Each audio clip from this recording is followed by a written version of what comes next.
left my heart in San Francisco. He's still alive now. You don't know him? He was how about Frank Sinatra? You know him? Oh.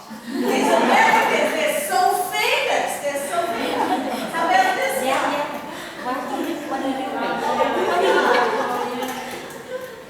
These guys are dead. No, he's dead. You know that guy, Frank Sinatra? He's the one that sings that song, New York, New York. You know that song, New York, New York? Karaoke, you never sing that song, New York, New York? Oh. We only know Michael this song. You know why? Because these guys are old. Yeah, old, right? Okay.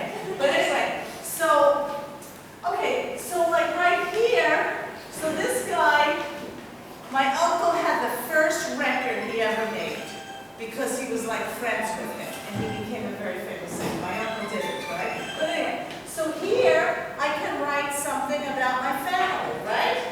Like I can write.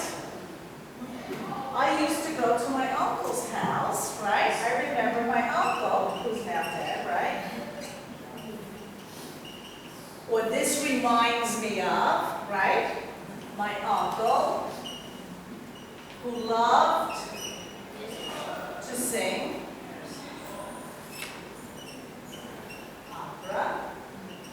And when he wasn't singing opera, he was playing opera. How's this? And when he wasn't singing opera, he was playing opera records of CDs, right? He had a lot of CDs. In the old days, he had a lot of records. Remember records? Okay. So this is a way that the student can connect more deeply with the text, right? That you ask the student from this chapter, from this passage, write something, okay, in your double entry journal, and then on the other side, write some connection to it, okay? Now, this is a text-to-self connection, right? But what you can also do in double entry journal anywhere is you can connect one text to another text, right? So this is about a city, a seaside city in Vietnam, but this text is about a seaside city in Europe somewhere, right? Yeah. And then the world, of course, there are a lot of things happening in the world.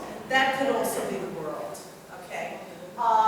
Another way to do text to text, we mentioned, is you can do drawings or a poem about, yeah. So in other words, here's the text, and here is either a drawing or a poem that relates to that, okay? So that's a way to connect more deeply with whatever the text is. Yes? Yes? I just wonder when we use this kind of test in maybe in the close reading. In a close reading? We should use this kind of test in close reading. Close reading?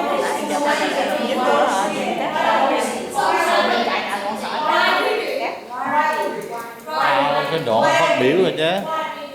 Anh quay cái đoạn em phát biểu một đẹp đó thôi chứ anh đâu có quay chi phút em 6 chi đâu.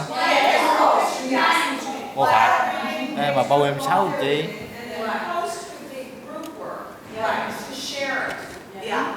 And the text-to-text is very important today because on TOEFL and other tests, they have to read two texts and they have to compare. It's not just compare. Compare is superficial. They have to actually integrate the ideas. So if they only compare, fewer points, not so many points. If you're only comparing, it's low level. But you have to actually integrate the ideas. How does this idea fit into this idea? Or how do these ideas overlap? So you have to begin to integrate, make the connections between the two. So very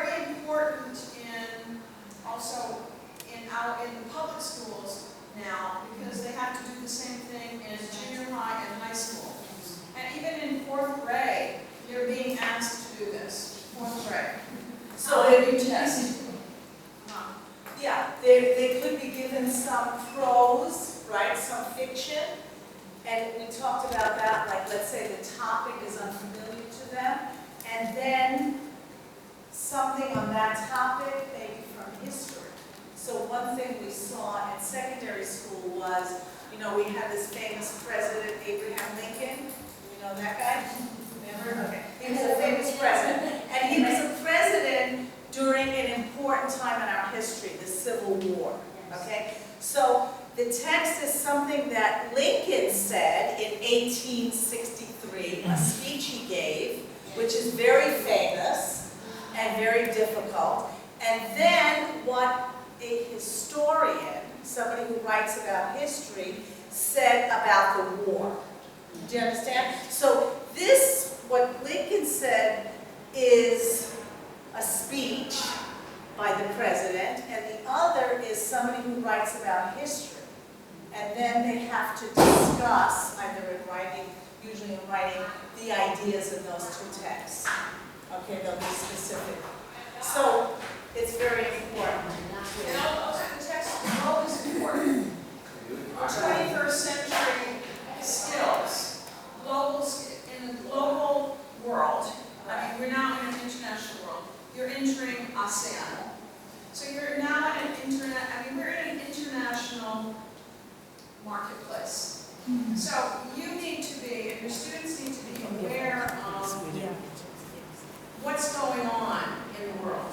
Right. So the text of the world is very important. So the text itself gets them connected to the reading. The text to the text gives them higher order critical thinking skills. And the text to the world is giving them a connection to global marketplace. So you need to, they need to do all of them. But the thing that I'm seeing, I think that I've seen, is that you have to give it time. If you are only trying to get through your textbook, there's no time. But you have to make this a priority. You have to make the meaning part a priority. So you find an exercise that's going to use the material in the book, but in a meaningful way, in which they make connections.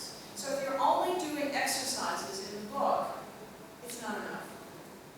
It's not meaningful. So you're trying to find exercises like, this is not an exercise, an activity like this that will provide a meaningful application of what they're reading. So, this is actually very good. It's very good. You know, the problem is how to find the resources, the resources how to find the reading very suitable and we can Right. But internet is fabulous. You can find a reading in 5 minutes. You can find a reading in 5 minutes that's appropriate. If you take keywords and you look it up, and you don't have to have a long reading, you can have a short reading. And you don't have to have a long, you can have something that's out there that's current, and a video. You can have the text to text, the second text could be a video. It could be a film. Yeah. It could be, there's so many things that we call text. Right. A poem, a song. Yeah. Even like comic books, right? What we call now graphic novels. Yeah, there are graphic novels where they're like in comic book style. We have a lot of those in the United States now. And some of them are about very famous works of literature, but they're much easier to read. They have the pictures and the captions underneath it. Yeah. Okay, so that's it, because otherwise you'll be really tired and bored. So just to give you some ideas about reading, not only superficial but deeper level, vocabulary, how to understand it. Yeah. I have one question. Yeah. I myself teach English for computer science, so I usually ask my students to read to get the technology from computer. So it's hard for me, and I ask them to just read and to translate to Vietnamese. It takes most of the time for them to translate into Vietnamese. So they cannot get the man's idea of the meaning, but they just translate to Vietnamese because their mother tongue is Vietnamese. And then they use their cell phone to type English in the telephone and ask me to Google to translate for him to understand.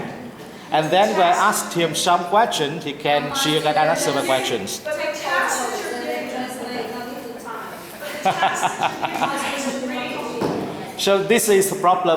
Is a good or bad for the student to So the learn? methodology that is used today Ah. is that you don't give them the task to read it.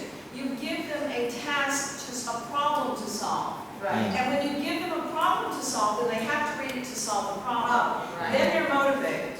Right. And then you create a competition. They have to solve the problem, Right. a computer technology problem. And if you can't do it, you're not a computer person. If you can't do it, you go to the teacher. Give me a problem that I can ask them to solve that they need to that requires them to do the reading to solve the problem. Right. Task-based learning. So if the task is read it, all they're going to be doing is looking at the vocabulary. That's it. You know, traditionally, they will stop at the difficult word, or they don't know words. They stop traditionally. You know, we cannot stop that. They cannot stop that. They stop before we stop that, you know. No. I'm saying shift. I'm saying shift your perspective. Shift your methodology to task-based learning. Task-based learning means you look at the material and you create a task that requires understanding material. If the vocabulary in the reading is so difficult that they can't get it, then one of the tasks may be learning vocabulary in a different way. I mean, I saw this in your classes. In the classes in the schools where I went, the teachers were doing that, creating games so that students have to learn vocabulary to do the game. You can do the same thing at a computer science level. Yeah, I wanted to show you something she mentioned that's actually very simple, but it's, I use it a lot for speaking, but it's first reading and then speaking, but it's a task.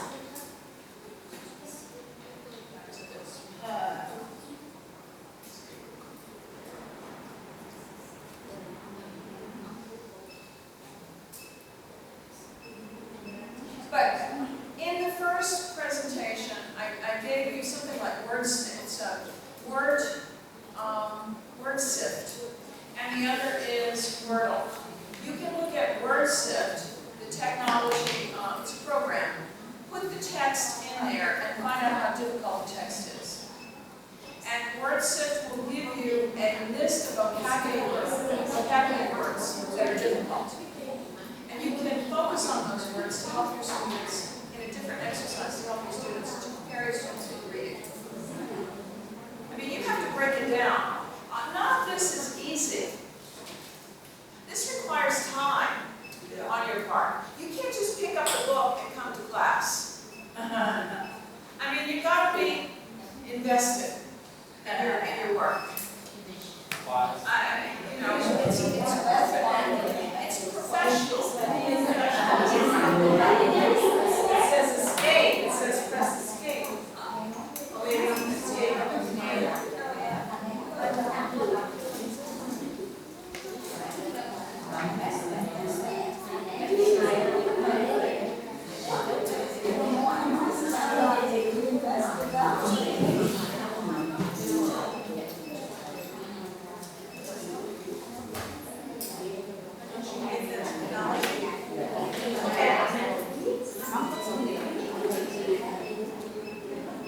During this high school, many teachers they use that kind of to be more specific. I'm not digital reading is not my nature, but in many high school, teachers use some techniques for vocabulary teaching, and that's visual.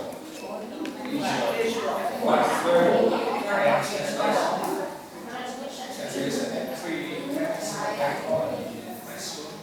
In Cambridge, to the university, Cambridge use some techniques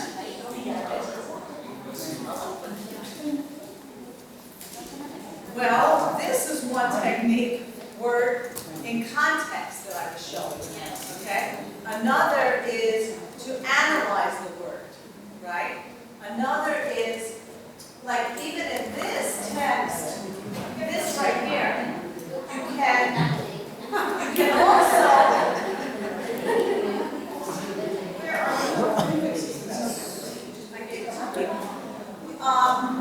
you can also do things like, I know what ready means, right? But I don't understand, let me show that. But I don't understand, I don't understand the meaning here, right? The meaning in this sentence. You know, and then this could be a discussion, you could look up the word, right?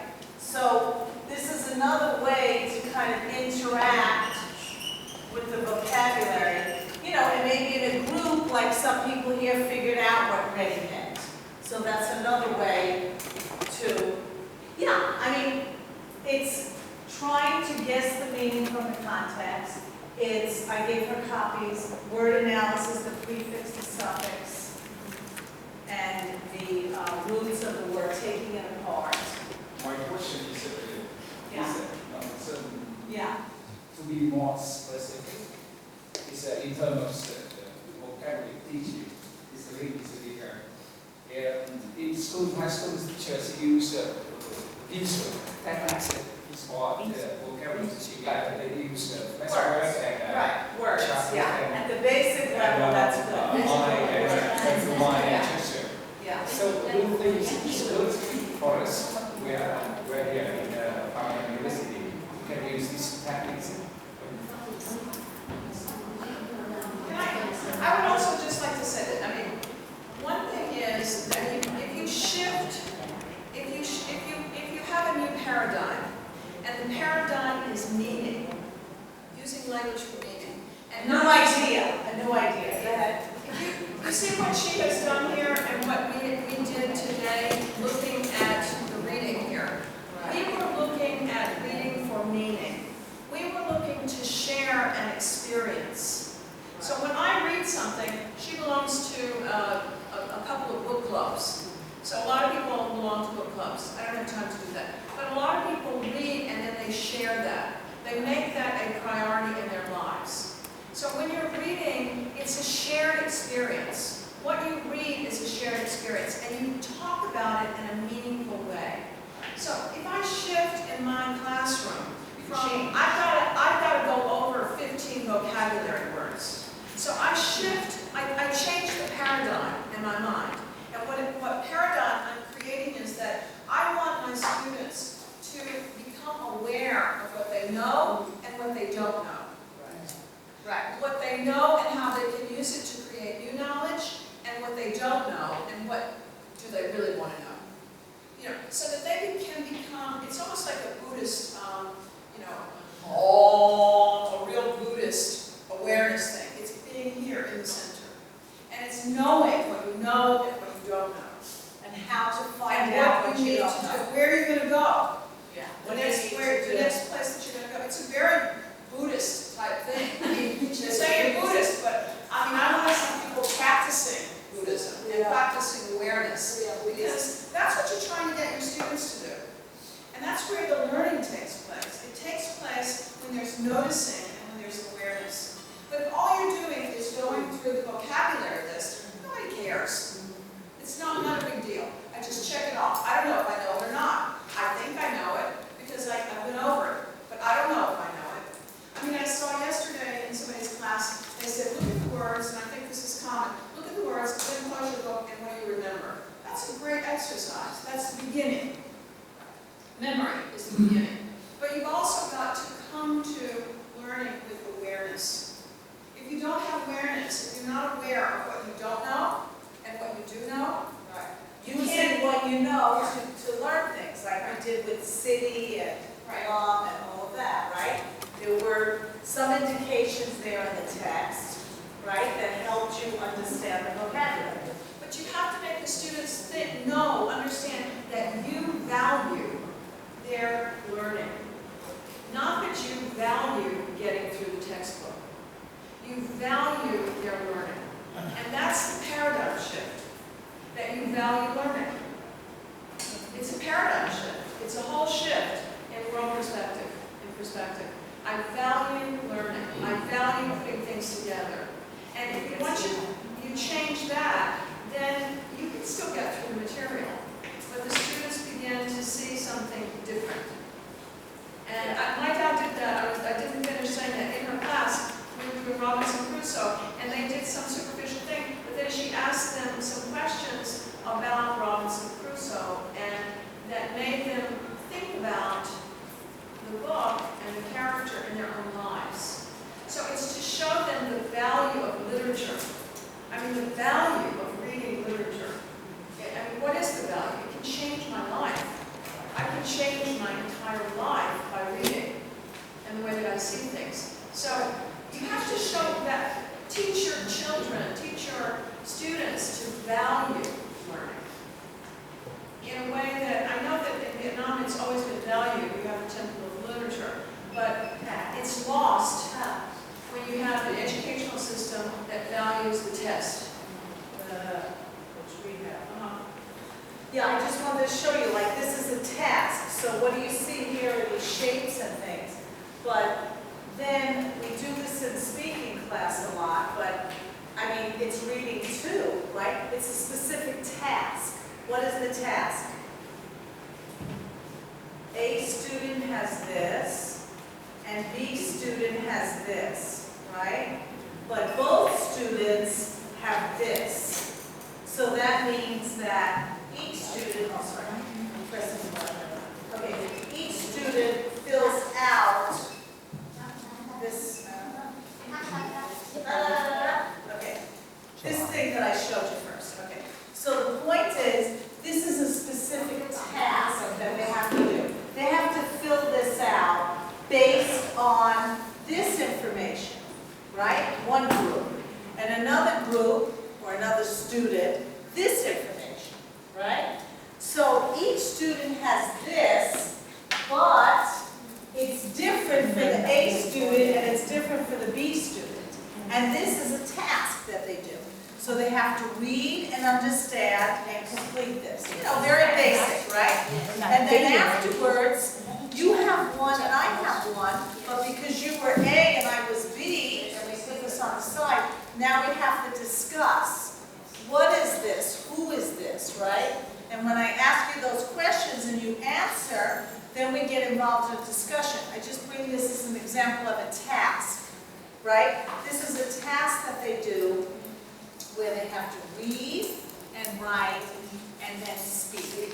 And in this speaking, they get to know each other and, you know, in the United States, maybe things about the other person's country, because we have a lot of people from different countries, you know. So anyway, this is an example of a task that you use, right? So you don't just say read this. No, you say read this and do this, right? And the task in the computer sciences could be, okay, here's your vocabulary, and then here is a computer, or here's a program, or here's something that has to be labeled. Right. So Right. Exactly. you get like in The dance class, we were doing the heart, right? The head, the brain, parts of the brain. Parts of the brain. So here's a reading. Here we see that they've done the reading for the brain. Show a video, only part of the video, giving the parts of the brain. Then they have to draw the brain and the parts of the brain and label it. And then we do it together, labeling the parts of the brain. And then flip it, and then label it again. So that you give them a task to do using the language that they have been learning. So it's not going over the text and reading the text. It's using the language in a task. I mean, and that's very good for computer and business too. Business, you create a business plan. Right. You have them create a business plan, or you have them create an outline for something, and they have to use the vocabulary in the outline. They have to label things. Right. Yeah. Right, and that's, I told you, one of the questions of the TOEFL, if you've seen it, is that they read this text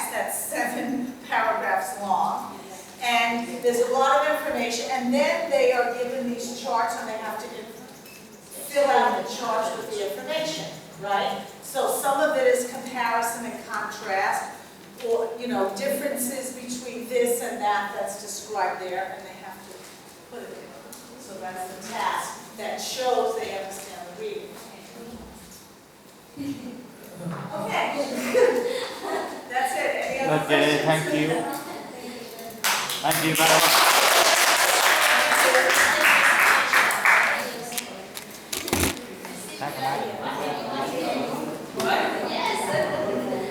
She said it all. Thank you very much for your presentation, and I think your presentation is very useful.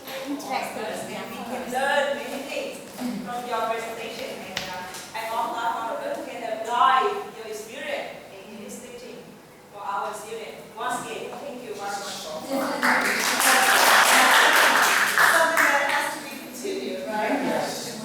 Yeah, you'll have to come to New York.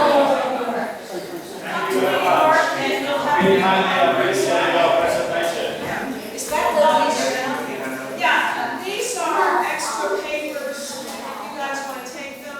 There are actually some good articles that you can use with students in here. So if you want to take some notes, there are good articles. And this is a special newspaper. We were going to do an activity.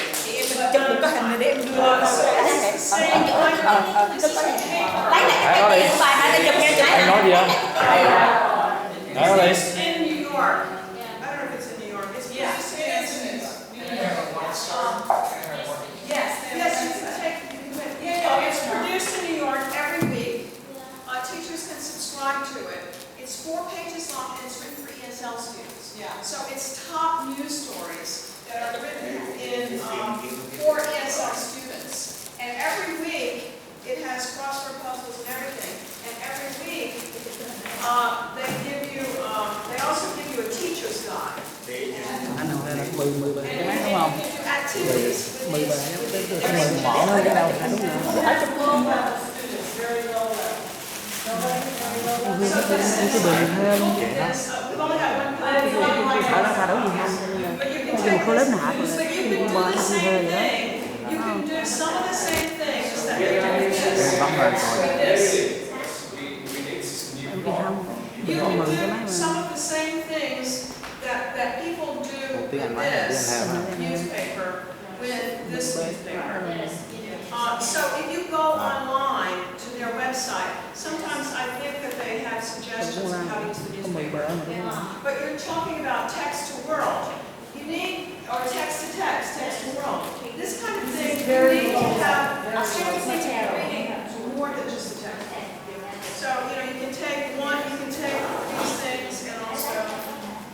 And also, I have Chắn, chắn. 3 boxes of, Cũng làm tiếp 10 bài. I have 3 boxes of textbooks Sao? that I shipped from the United 10 States. bài cái máy không? And it's Đâu có làm something tiếp đâu, I 30 do tiết next đấy. week. Tiếng Anh hơn mình I'd đừng like có làm to tiếp. show you, I was hoping that. Anh nhạc tới.